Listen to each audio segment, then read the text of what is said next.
I suppose the core of the Christianity I've come to embrace, which fits quite well with what is common in the Eastern Orthodox Church, is this idea that the ultimate purpose of creation is for God and humanity and ultimately the entire universe to enter into a state of deep, intimate, organic unity. And the thought is that this is what Jesus was getting at in the Last Supper monologue in John's Gospel when he talks about the vine and the branches, right? Think about the idea of the vine and the branches, that there's a connection of deep organic intimacy there. And if you read it carefully, there is a lot of oneness, this idea that Jesus talks about a sort of oneness between him and the Father that is now being kind of extended to the people he's talking to, extended to humanity, extended to creation. So this is a way of thinking about Christianity where it's about God sharing in our form of existence so that we can share more deeply in God's form of existence. This is a concept of Christianity which deeply resonates with me in a way that the understanding of Christianity that was taught to me as a Catholic child really didn't make sense to me. Hi, I'm Glenn from Speak Life. We like to see all things through the lens of Jesus. It's my great privilege to introduce onto the channel Philip Goff. Philip, hello. Hi, Glenn. Good to speak to you. I'm looking forward to having a chat. You are a famous heretical Christian now, okay? Now, on our channel, we kind of interview all sorts of people, whether they are Christians or not. I'm not sure whether anyone has self-diagnosed as an heretical Christian before. It feels like, to me, your self-diagnosis is due to an answer, I guess, to two different philosophical problems that you want us to really pay attention to. You're a professor of philosophy at Durham University, and you very much want us to pay attention to the fine-tuning of the cosmos, that's the constants that allow life in this universe had to be just so in order for us to be here and even have a theology at all.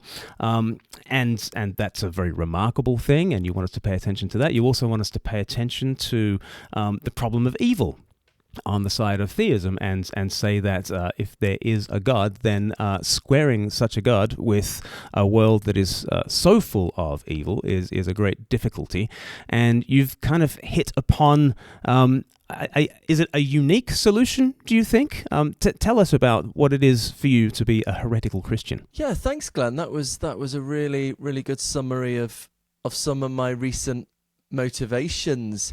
I mean, maybe what you captured there was the first stage of this, and which just started actually when I came to Durham University about 7 years ago, teaching philosophy of religion, and you know, the classic course where you teach the arguments for God, you teach the arguments against God, and I just came to think that both sides of this perennial debate had something right and something wrong.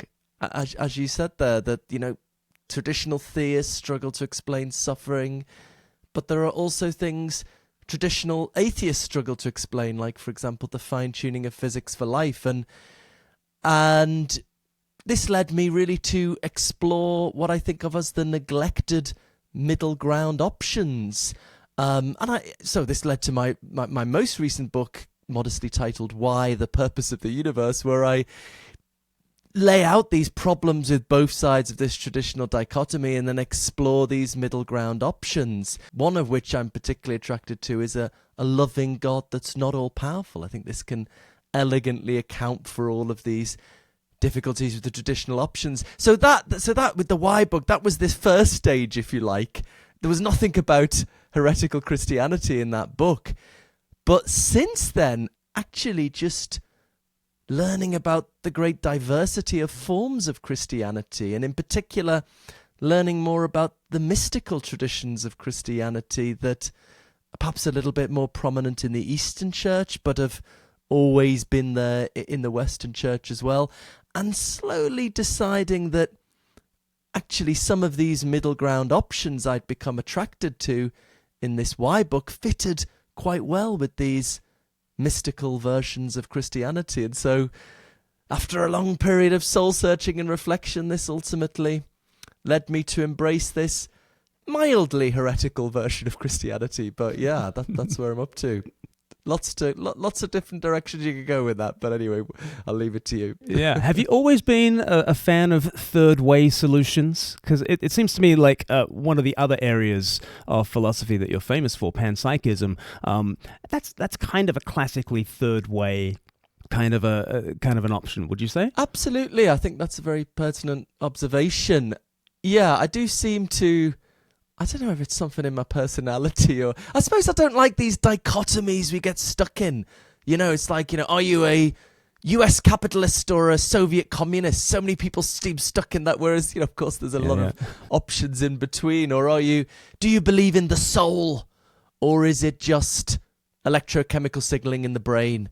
That's what I was taught as an undergraduate in the dying embers of the 20th century. Which of those is correct? And I've spent most of my career opening up this middle ground option, panpsychism, that, to my mind, captures some of the benefits of both of these traditional options whilst avoiding some of the costs. So yeah, it is... I probably should ask a psychoanalyst, what's going on here. But I suppose I do seem to have been drawn to something similar recently in philosophy of religion, that I'm exploring options like this limited God that seem to get what seems right with both the traditional views, but avoid what seems wrong. So, yeah. And is there a part of you that perhaps also doesn't mind taking a heterodox position, or doesn't mind swimming slightly against the stream? Where do you think you get that from?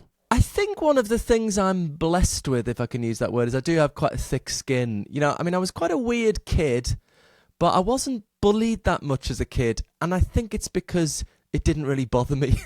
And then, you're not a fun target, are you, if it doesn't bother you? So, I have had over the years a fair bit of abuse on Twitter of one form or another. It sort of doesn't bother me that much. I like to think, I hope I'm not just doing this to cause mischief, though, and to,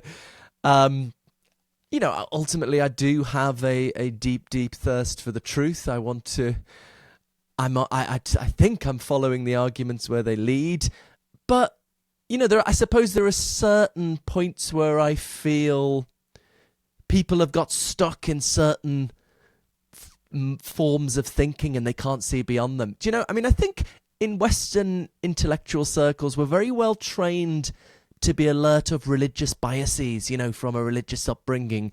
Or do you just believe that because of your religious upbringing? But we also need to be aware of secular biases, or just biases from a certain way of thinking that academia has got locked into. And, there are so many cases of this as you look back in history, but people always seem to forget.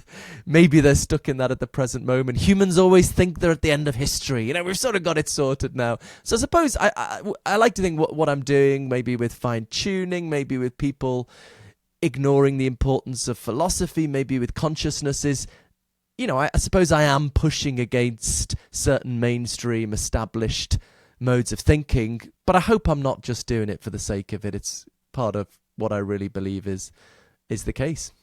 Well, I want you to help us. I want you to help us. First of all, let's push against some materialist assumptions, but then let's, as we face the problem of evil, I want you to help bring to this Christian's attention and our Christian audience's attention the depth of that problem, because I guess that's something that we might shirk if we're not paying attention. So, first of all, let's think about some materialist assumptions. In your book, Galileo's Error, you talk about, among professional philosophers, that over half of them are materialists. I think you cite something like 56% at that stage, and the book's about 5 years old now. Is that right? The last survey on this, people might be interested, actually, what's called the Phil Papers survey, where they survey English-speaking philosophers throughout the world on their views. Do you believe in God? Do you believe in free will? God doesn't come out that great, I'm afraid to say. But anyway, on on physicalists versus their opponents, actually it's 52% physicalists, 32% anti-physicalists. The others don't like the question or can't make their mind up or something. So it is physicalists, the more popular option, but anti-physicalism is a very strong minority. 32%. It's not a tiny fringe position. And then I suppose panpsychism, my own view, is a minority within that minority. So it's very much the third option, but it's a significant minority within a significant minority. That's the way people should think about these things. Yes, but you don't go with the majority, and you certainly don't go with the majority of physicalists. Can you explain to us a little bit about why, and perhaps if in so doing you could explain to us the hard problem of consciousness, that would really help as well. Okay, yeah, you wouldn't. Where to start, how much depth to go into here. I mean, perhaps the starting point is just we don't even have the beginnings of an explanation of how electrochemical signaling in the brain could make feelings and experiences. We've learnt a lot about the brain. We've learnt a fair bit about which kinds of brain activity go along with which kinds of feelings and experiences, the correlations between these two phenomena, although there's still massive lack of consensus. But there's another important question, which conversation I had a few years ago with Joe Rogan, I couldn't get this distinction over to him, but there's another important question. Why does brain activity give rise to consciousness? Why should that be? I mean, maybe an analogy, if you think about water, we understand a lot about how water behaves, why it boils at the temperature it does in terms of the underlying chemistry, right? If materialism or physicalism is true, then we ought to be able to give a similar explanation with experiences and electrochemical signaling in the brain. We ought to be able to give a satisfying explanation of why this pattern of neural firings gives rise to a feeling of pain or seeing of colour, and we just have absolutely nothing. Now, a lot of people respond. I mean, that's broadly accepted that we don't have anything at all. I mean, the science of consciousness has come along a long way, but that precise formulation of an answer to what is called the hard problem of consciousness, how and why does brain activity produce consciousness? We've got nothing. But a common response from many of my scientist friends that I've publicly debated many times, like the neuroscientist Anil Seth or the physicist Sean Carroll, is to say, well, you just need to give it time. Just, hold your horses. We just crack on with the science. We'll get there in the end. But I suppose what I want to press is, this isn't a normal scientific problem. Consciousness is not a normal scientific problem. That's what I'm most keen to push, and there are a variety of ways of pushing it. I mean, one way I've pressed this, for example, in my book Galileo's Error, this was the reason for the title, is that physical science that we've been operating with for the last 400 years was designed to exclude consciousness, right? Was designed to exclude consciousness. Because Galileo wanted physical science to be purely mathematical, purely quantitative. This was a radical conceptual innovation.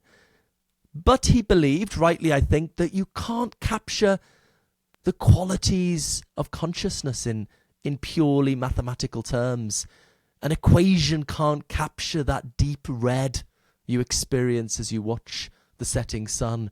Mathematical language can't fully convey colours and sounds and smells and tastes. So Galileo said, right, well, we take that out of science.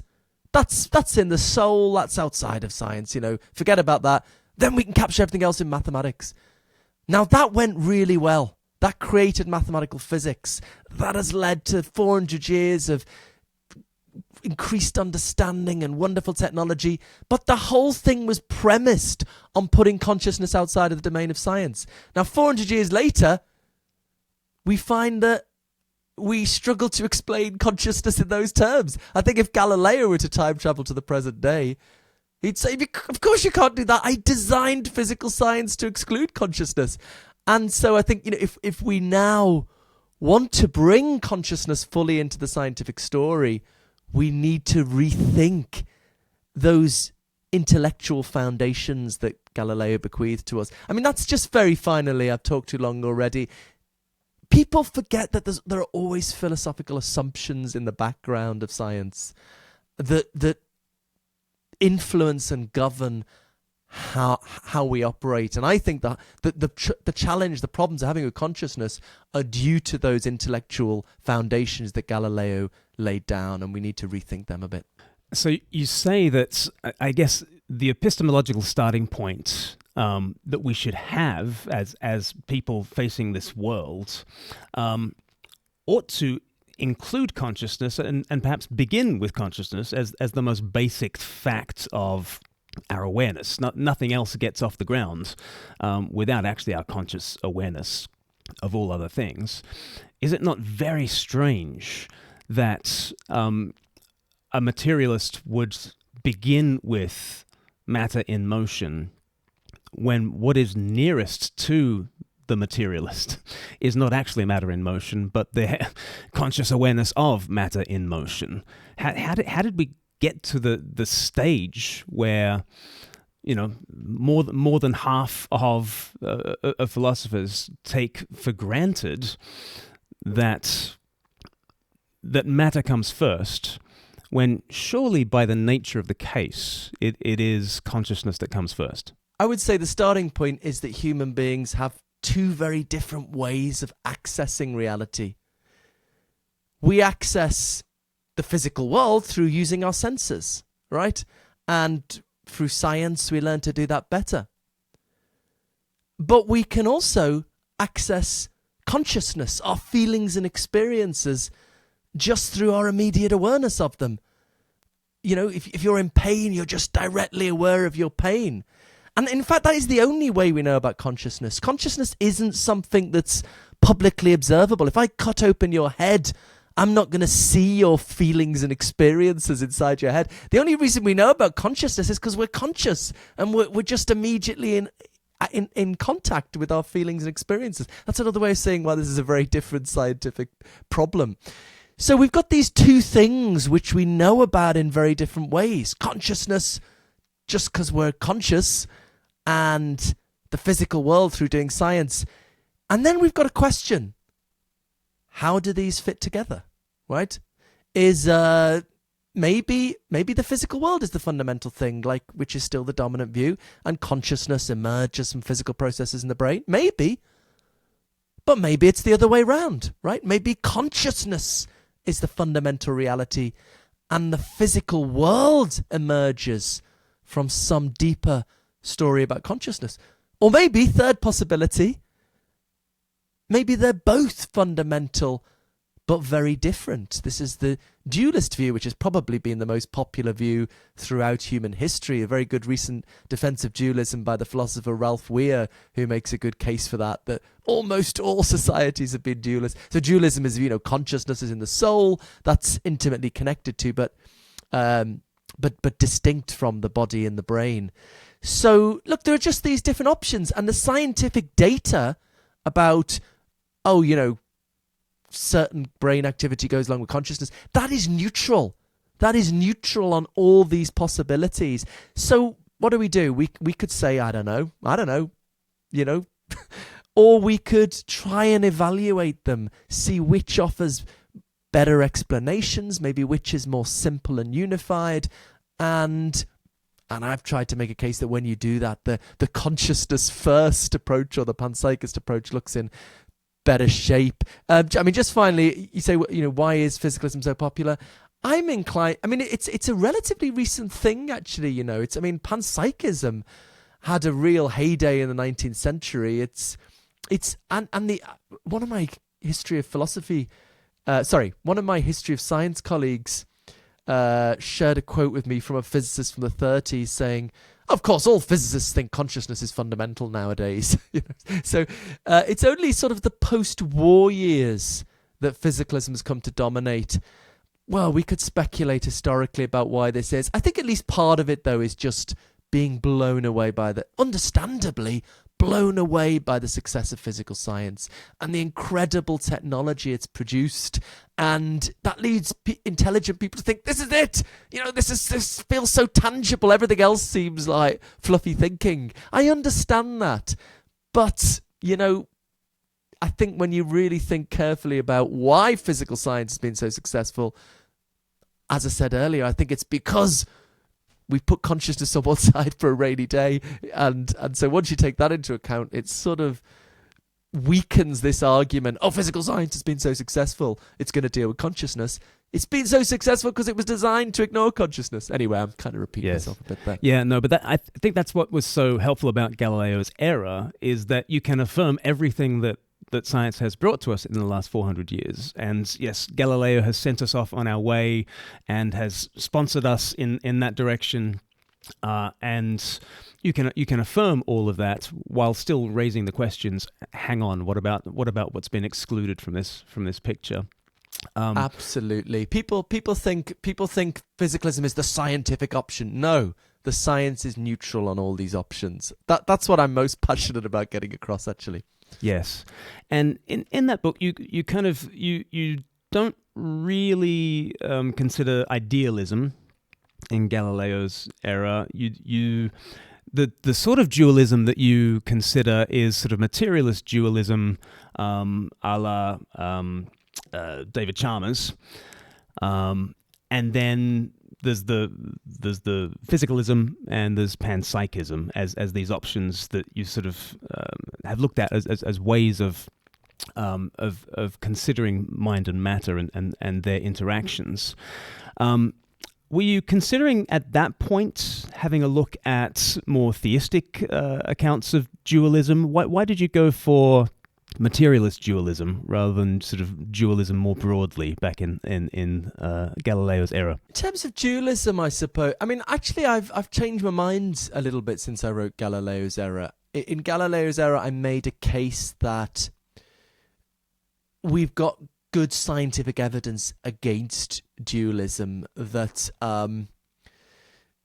the more we've learnt about the brain, we've found that everything that happens in the brain has can be explained in physical terms. And if there were a soul that was impacting the brain all the time, that would really show up in our science. It'd be like a poltergeist was playing with the brain, and it would be really obvious, and it isn't. So that gives us a case against dualism.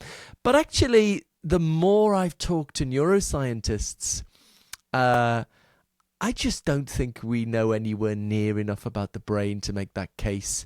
I think we know a lot about big bits of the brain.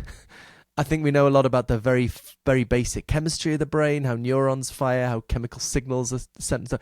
But how it works, the kind of in the middle bit, how it works, how the large-scale functions of the brain are realized at the cellular level, we are pretty much almost clueless on. I'm about to examine a PhD, actually, on this precise topic, and this...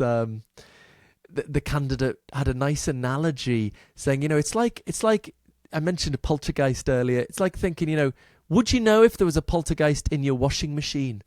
I don't know. Actually, in the UK, we have these washing machines where there's the sort of glass cover and you can see what's going on inside. But obviously, would you know if there was a poltergeist? But, well, no, because it's all a kind of mess anyway. That's like the brain. There's just so much going on and we've got so little understanding of the workings. I don't think we'd know scientifically otherwise whether dualism were true or not. But I suppose my reason for going for panpsychism rather than dualism is just simplicity, Occam's razor, right? As scientists and philosophers, we try to have the simplest account of the data, and the benefit of physicalism on the one hand and panpsychism on the other is that I think they're simpler, that the physicalist tries to just start with physical stuff and get consciousness out of that. The panpsychist does it the other way around, starts with consciousness, tries to get physical stuff out of that.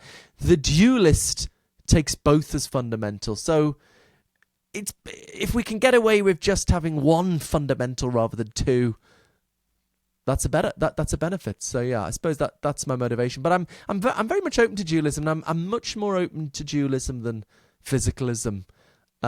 which is not always the case. They've a very good panpsychist philosopher, Luke Roelofs, who is very much probably the more very reductionist, atheist, secular panpsychist. And he said to me he's much closer to physicalism than dualism. He would become a physicalist before he became a dualist. Well, for me, it's definitely the other way around. I'd become a dualist before I became a physicalist. But if we don't have to go there, go for the simpler option. Okay. Because we follow Occam's razor, I'd love to talk to you about Occam's razor, because William of Occam doesn't always have the best name among kind of realist philosophers and theologians. He was a nominalist of the Middle Ages, and I know a lot of people who would just say, why let William of Occam ruin even more by applying his razor willy-nilly? What is it about, Occam's razor, things should be, made as simple as possible, when there are clearly limits to that? In one sense, solipsism, just, imagining that me, myself, my own consciousness is the only thing in all existence. That's an incredibly simple kind of philosophy to hold. But it probably doesn't account for the variegated nature of reality very well. What are the limits to Occam's razor, and why does it often get wielded so often and so quickly? When, I don't know, my intuition is that perhaps a more variegated approach to reality is more likely to account for a world that is full of wonders than one that's always trying to boil things down to the most simple. That's a good question. I mean, you're totally right. Solipsism is... Well, here's a view that's even simpler than solipsism. Nothing exists. So clearly we're not motivated wholly by Occam's razor.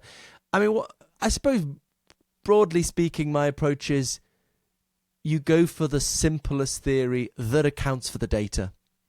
That's the fundamental thing. We want to account for the data. But there are often multiple theories that account for the data. Go for the simplest one. Important qualification, though. I would have a very liberal understanding of what data are. So I'm not talking just about scientific data, observations and experiments. I would also add to that the reality of consciousness. That's something that doesn't come out of experiments. We didn't find out about consciousness looking down a microscope. But we know it's bloody real, so that's a data point. Stepping further, I also think certain claims about value I would take to be data in some sense. That's more controversial. But anyway, we can have a philosophical fight about what the data are, and then you try to find the simplest theory that accommodates them. So, I mean, I think of philosophy as a task of synthesis.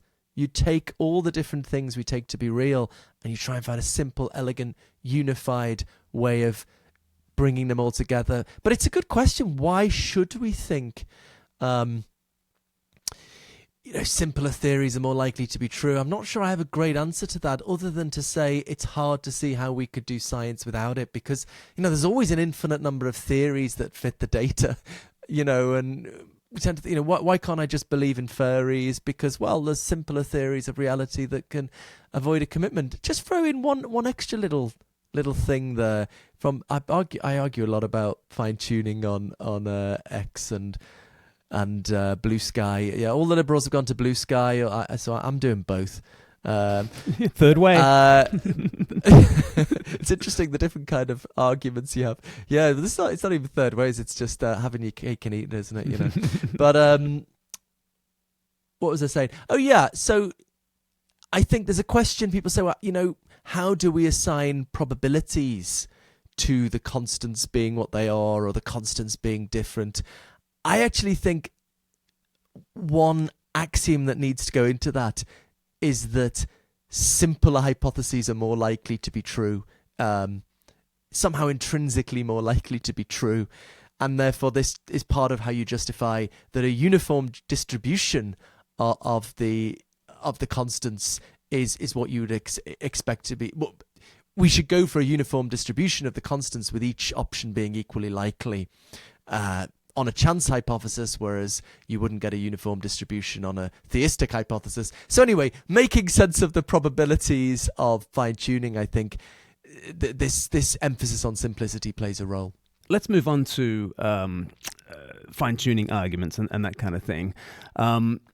There are physical constants that have to be just so for a life-permitting universe. Why is the answer to that not simply to say, well, of course we've woken up on a world in which the constants are just so. If it were not the case, then we wouldn't exist, and therefore there is nothing odd to be explained. We simply happen to live in the one in a trillion kind of shot that happens. That is not noteworthy, because if it were not the case, then we wouldn't be around to notice it. How do you respond to that response to the fine-tuning argument? Yeah, it's a very common response, certainly on X anyway, or Twitter, whatever you call it. I mean, I suppose one thing that's fortunate about the times we live in is that we do have some mathematical precision to how we understand how evidence works with something called Bayes' theorem. When I teach philosophy of religion, I make them do Bayes' theorem when they're thinking about fine-tuning arguments, and I think they get a bit annoyed with me. I think some of them think philosophy of religion's going to be a bit of an easy ride. Maybe they've done some philosophy of religion at school, high school, and they think it's just going to be like that. And then I make them do equations of probability. I mean, without getting into too much technicalities, the core of our standard way of understanding evidence, if you've got something that's incredibly improbable, right? And then you've got a hypothesis that removes the improbability, you should probably go for that hypothesis. So let me give you a very, very everyday example. I suppose we've got bank robbers who've, broken into a bank, and they've gone into the safe, and there was a 20-digit combination on the safe, and they got it right first time. Two hypotheses. Hypothesis 1, they guessed it. Hypothesis 2, they had inside information. Right, of course you're going to go for hypothesis 2, because hypothesis 1 is this ridiculous improbability that they just guessed it that is removed by the hypothesis that they had inside information.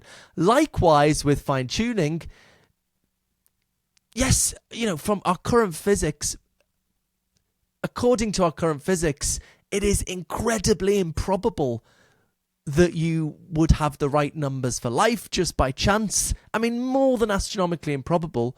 Whereas if we have theism or some kind of goddish hypothesis, it is much less improbable. It's not necessarily inevitable, but that improbability is removed. So just in our standard ways of thinking about evidence, on the face of it, this looks like evidence for something goddish. And I'm just inclined to think this is being ignored for cultural reasons. There's still plenty to debate how we make sense of these probabilities. There's plenty to debate, but this is fairly uncontroversial science, broadly accepted, which is incredible people are so happy to deny. I wind people up by comparing it to climate change denial. It's people just sort of happy to deny what's broadly accepted science for seemingly ideological reasons. And in our standard ways of thinking about evidence, it's evidence for something goddish. The only reason we're not taking this more seriously is because we've just got so used to this idea, science is ruled out, anything like that. I think future historians will look back and think, why did people just ignore what was standing in the face for so long? I mean, just to say again, there is still plenty to debate, but this ought to be taken much more seriously than it is, and I think that's cultural reasons. That's cultural reasons. That's interesting, yeah, because I guess as a Christian, I've got theological kind of guesses as to why people might want to suppress a knowledge of God. I was at a university, when was it? A couple of years ago, and I was giving to an English student a copy of John's Gospel, and I said, wouldn't it be great as you read this book, you get to know John's vision of what it looks like when God shows up. Wouldn't it be amazing if God showed up on planet Earth and you could get to know him? And I just remember this English student just saying, no, that would be really inconvenient. And I was like, what do you mean inconvenient? And she said, well, I just want to live life the way I want to live life. If God shows up on planet Earth, that might have some implications for me. And so sort of I had that going on in the background of my mind for some theological reasons why people might want to not go with the God or a God-ish hypothesis, but you're saying sort of cultural reasons. People kind of figure the cool kids and the clever kids are the atheists. I don't want to be found among the faith heads. Is that what you think is going on? Something like that. I suppose I wasn't thinking of it so much like people really not wanting God to exist. More just, I think, every generation absorbs a worldview they can't see beyond. Who was it? One of the founders of quantum mechanics, I think, who said, science proceeds one funeral at a time. It's a pretty gruesome way of saying, when panpsychism started getting taken more seriously a decade ago, certain senior members of the profession were really incredibly aggressive and abusive to me, because they've spent their whole careers teaching this stuff, and then and then things turn around. I mean, here's a small example. I feel very silly defending cosmic purpose to my peers, and it took a lot of time to build up to this. I still feel silly talking to my peers about this, because it's a bit weird, isn't it? And I've got a very close childhood friend who is an atheist and doesn't like religion. And when I talk about these things, he says, "Oh, this is just your Catholic upbringing."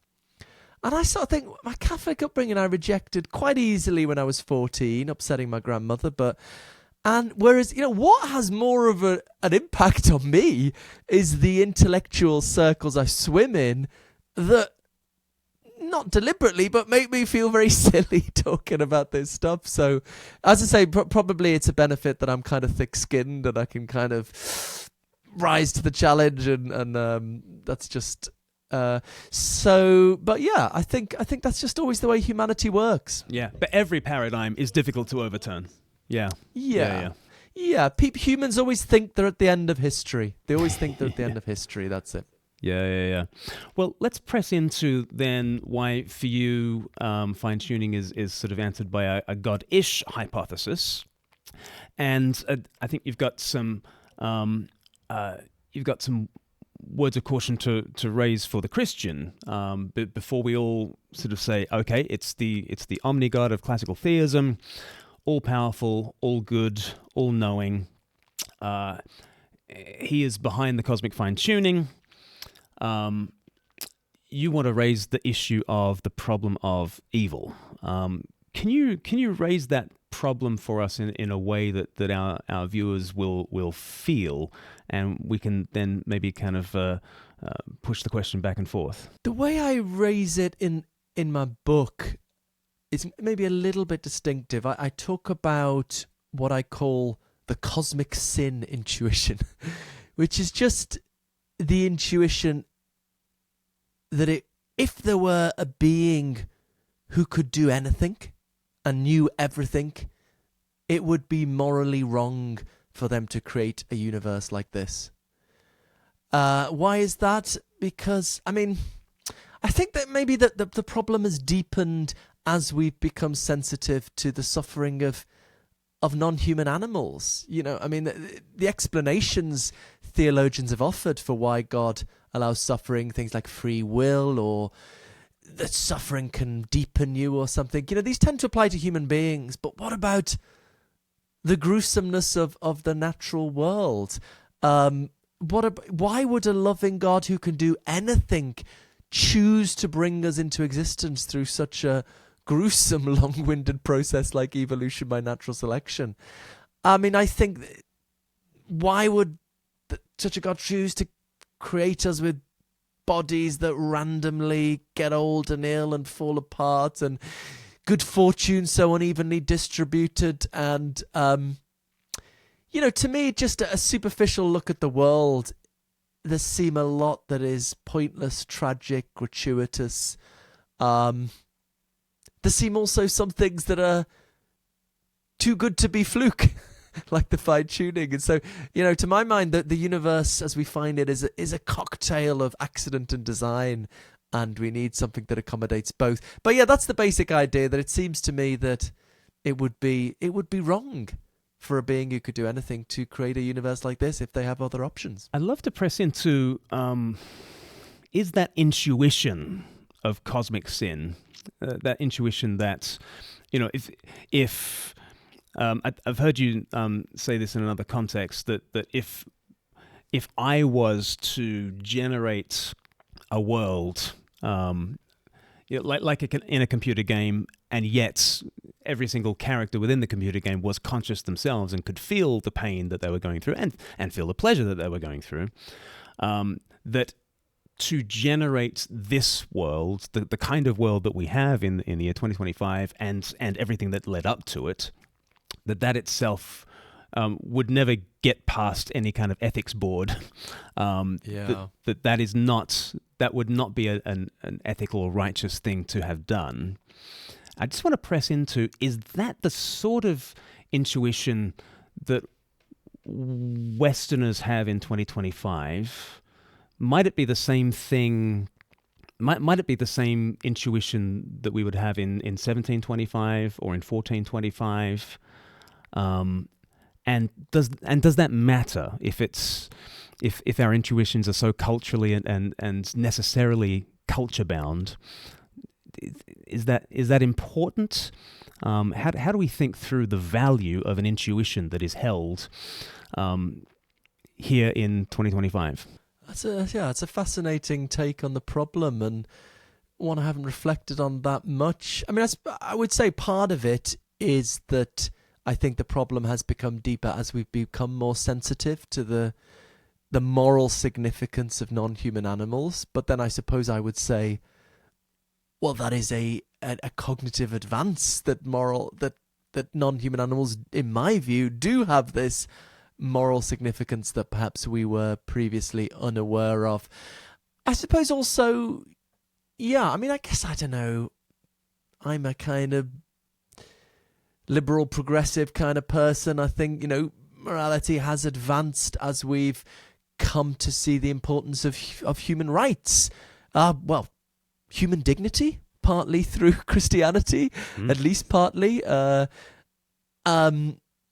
And that has deepened the problem. I suppose I think, a creator who allowed cancer and hurricanes and all the rest of it would be infringing the rights of people, their right to freedom, their right to life, their right to security.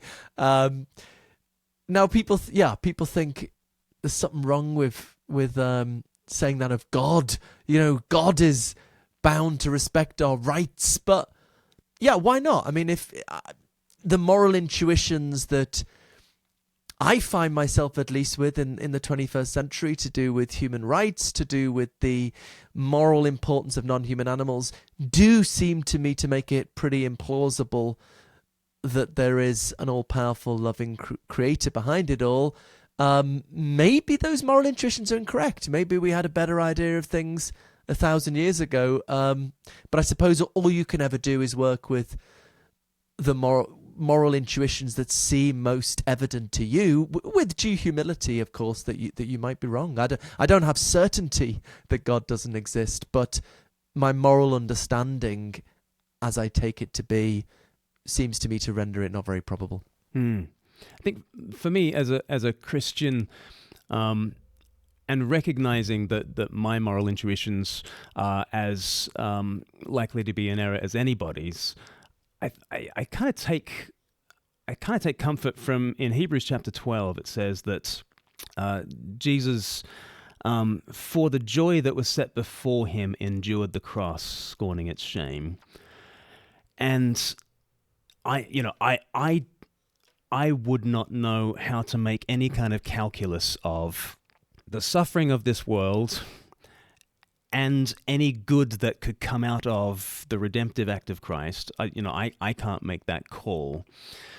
But that there is one person who is sufficient to make the call, and who has taken on himself, in my understanding, has taken on himself the suffering of the cosmos, burned down on a single point.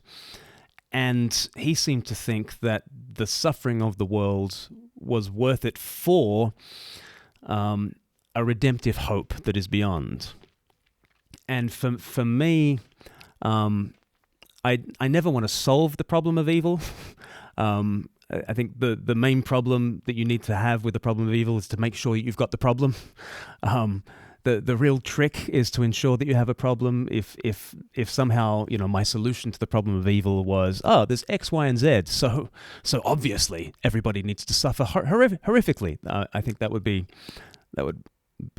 an immoral solution to the problem of evil. So I think we need to maintain this category of evil, but I think within the Christian story there is evil and there is redemption, such that when we look at the world of today, we're not looking at the finished article, but that we are looking at Act 2 of a drama, in which the ending is good, and there's a heck of a lot of darkness in the middle. Is it worth all that darkness for a proposed happily ever after? I'm not in a position to make the call, but there was one guy who was in the position to make the call. He endured the suffering and thought it was worth it for the hope. How do you process what I've just said there? That was very nicely articulated, and I do think the more plausible, to my mind at least, responses to the problem of evil do press the mystery and there's something we're not getting here. My colleague Karen Kilby is a esteemed Catholic theologian, pushes things in this direction. And one response I get, going back to Twitter again, is well, who are you to question God's judgments? God knows better than you. And look, of course, if there is a God, if there is a God who is all powerful and perfectly good, then God's judgments are right and mine are wrong. Obviously, I've just about enough humility to admit that. But look, when we're in a position of uncertainty about whether God does exist, at least as an all-powerful being, I believe in God in some sense. But when that is uncertain, then we've got to assess the situation, and it seems to me all we can do is use our own moral reasoning. What else am I going to do to assess that? I have an analogy in the Why book. Dark matter, many physicists think, 93% of our universe is dark matter or energy. So it's a very small proportion of the universe we have access to. You might say, well, we should give up physics because we're in such a position of ignorance. Well, we don't, do we? We just do the best we can with what we have. So in assessing whether God exists or whether an all-powerful God exists, I do the best I can with my moral reasoning to make a judgment. I hope God is, understands that I'm doing the best I can if God does exist. And it seems to me, there would, even if there is a wonderful afterlife that sort of, in a sense, more than compensates, because it's so much more joy than there had been suffering. Still, it's hard to see what the need for there to be the suffering previously would be, and I don't think any plausible view has been produced as to why there would need to be all this suffering. And so, and there are other options. There are other optimistic options. I think limited God is actually fits with Christianity and is a hopeful, optimistic option that, to my mind, just fits with the evidence and the arguments we have a little bit better. It's all very uncertain, of course.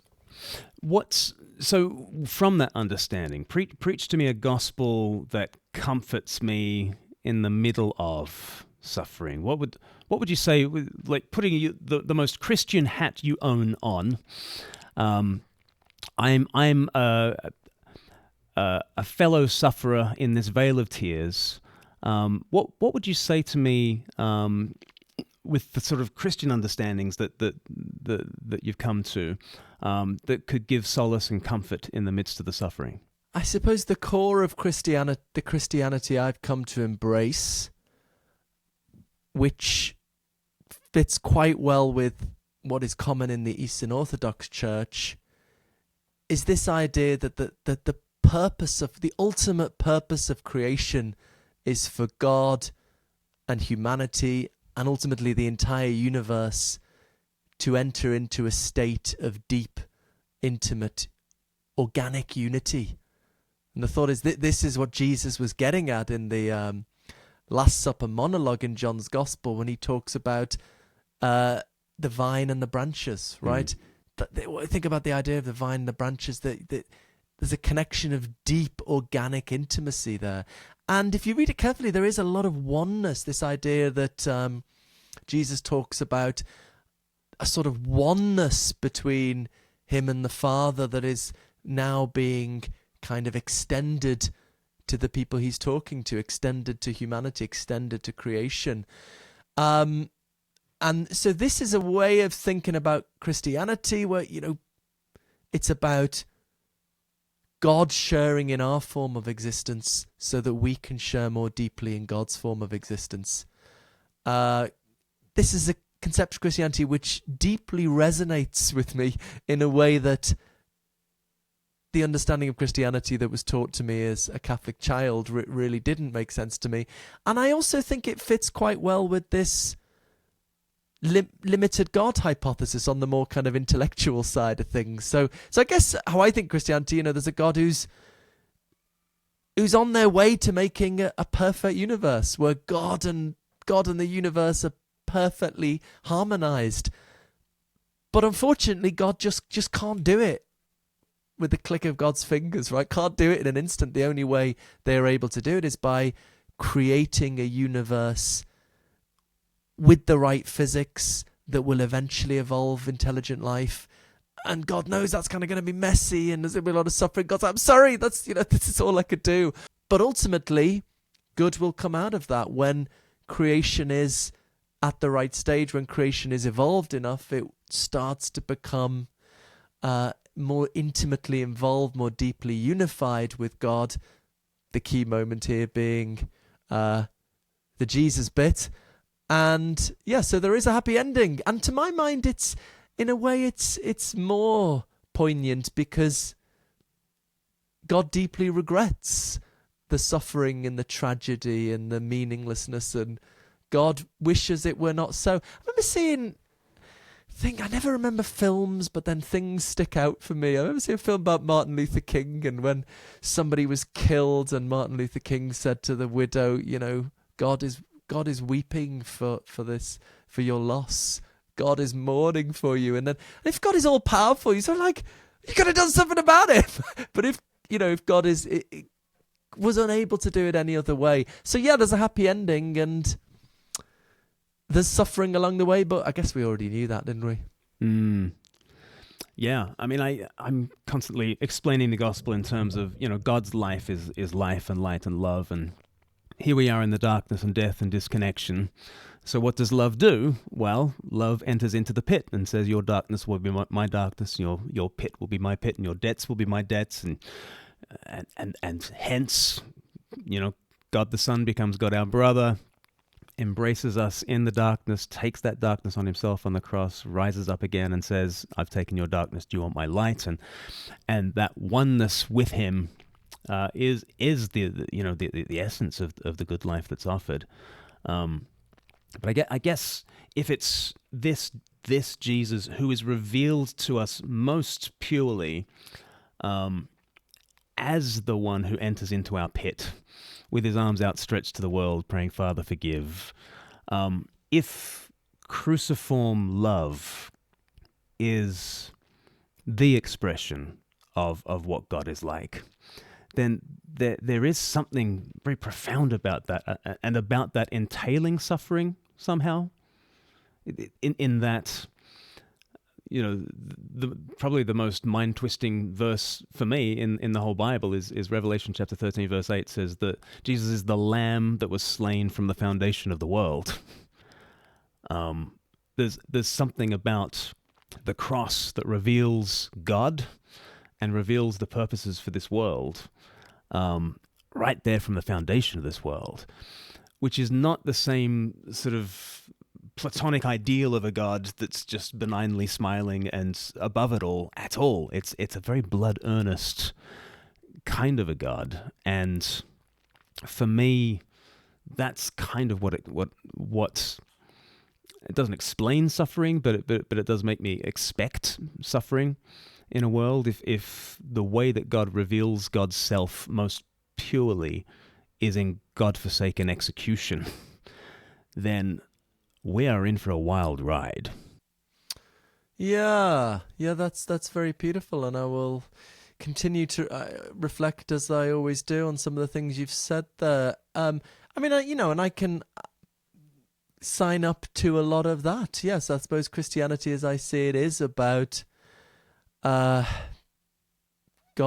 sharing in our form of existence with all the suffering and pain that involves, so that we can share in God's form of existence. I suppose it's just, the question is that how God would have wanted it ideally, which I suppose goes along with God being all-powerful, or is it how God has done it because God didn't have another option?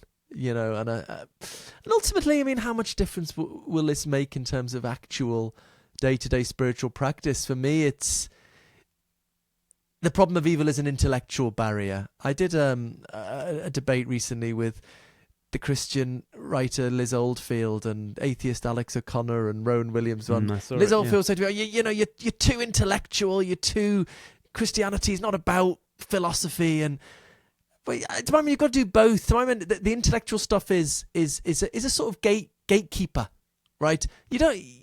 You shouldn't believe ludicrously improbable things, even if it feels right. So and it was only when I found a way of, I mean, not that I was going out of my way to find it, but when this way of dealing with the problem of evil presents itself to me, that the idea of a limited God, that the Christianity then became much more probable. The intellectual gatekeeper opened the gates, and it's still very uncertain. I want to add, actually, I'm very uncertain still whether Christianity is true or not. I think I'm at a position where I wouldn't be surprised if it was true, and I wouldn't be surprised if it wasn't true. And I think, when people are thinking about religion, often they think, but is it definitely true? I think you should rather think two things. One, is it a credible possibility? Is there a reasonable chance this is true? Maybe not even 50%. And will it bring me happiness, right? Will it bring me community, spiritual practice, a deeper sense of meaning and purpose? So this way of thinking about things has opened the intellectual gateway to me and allowed me to trust and engage with this, and has brought me great joy and happiness, lessened my ego a little bit, allowed me to be more present and joyous in the present moment. So probably I wonder whether, in terms of our actual spiritual practice, this would make much difference between us. I suppose I'm less where it might make a difference. I don't know what your views is, but I suppose I'm both intellectually and spiritually very opposed to penal substitution. This idea of Jesus taking our sins and, in some sense, even being punished for our sins, or there are milder ways of putting that. I find that intellectually problematic, but also spiritually does nothing for me. So for me, Christianity is more about this more sort of mystical idea of God and humanity becoming unified. But with the God of limited powers, I'm not sure whether it would actually make that much of a difference. Maybe it would. It's something to think about more. This is fascinating, Philip. I think there are many people who are in your position as well. There's certainly many people who show up in our church. I'm just in an Anglican church on the south coast of England, and there are people who aren't quite sure what they believe about anything, but they're very glad to be in church and to be drinking it in and trying it on for size, and we're very glad to have them. And if people listening in to this assume anything about Christianity, well, if they can answer your two questions in anything like the affirmative, then I really do hope that they kind of give church a go. And as Rupert Short has said on this channel just a couple of weeks ago, he says, you don't tend to think yourself into a new way of living. You do tend to live yourself into a new way of thinking. And I do see people showing up in church and finding hope and solace, and maybe even finding God. You never know. Yeah, thanks. Well, I'm an Anglican as well, and I mean, like at my church, there is a professor from the physics department who believes even less than me. Right? he sort of doesn't believe any of the specific. He said to me once, "Why you believe all that mumbo jumbo?" You know, he sort of has a sense, a very deep sense of a greater spiritual reality, but that's it. There's none of the more specifics. And he's at church every week, and he's engaged, and he did a talk on his faith and was weeping with emotion. So he has a very deep spiritual sense that it connects him to the community. Right.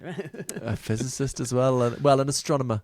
Goodness me. I don't know why I qualified that, but yes, no, that all resonates with me. And I've just started a book actually, a new book on sort of reimagining religion, and one of the people I'm really aiming at the spiritual but not religious group, and maybe just saying, no, there's a way of thinking about religion that you might be able to engage with, and that will bring you concrete things like a community, like a structured practice. Being spiritual, not religious, as I was many years, can be kind of aimless, unstructured, lonely. So I suppose that's one thing I'm trying to convey to people. You don't have to be totally certain this is true. I'm certainly not totally certain it's true. Maybe you can even be a bit heretical if your Anglican community is all right with that, which mine certainly is. Yes, that makes sense to me. So, Philip, if people want to keep up with you online, and if they want to read some more from you, can you give us some best next steps? Well, the books I've talked about, Why, the Purpose of the Universe, on the more God, atheism, middle way stuff. Galileo's Error, I guess, is the one more on consciousness and panpsychism. My website, philipgoffphilosophy.com, has a lot of videos and articles and so on. I write a lot of popular articles. I'm unfortunately always arguing on X, Philip_Goff, Philip with one L, and Blue Sky now. Too much time. So if you want to have a fight, do so. I've got a Substack I write on a little bit. I've probably forgotten some other things, but that'll do for now. Fantastic. Philip Goff, thank you so much for joining us. Thank you very much. It's been lovely.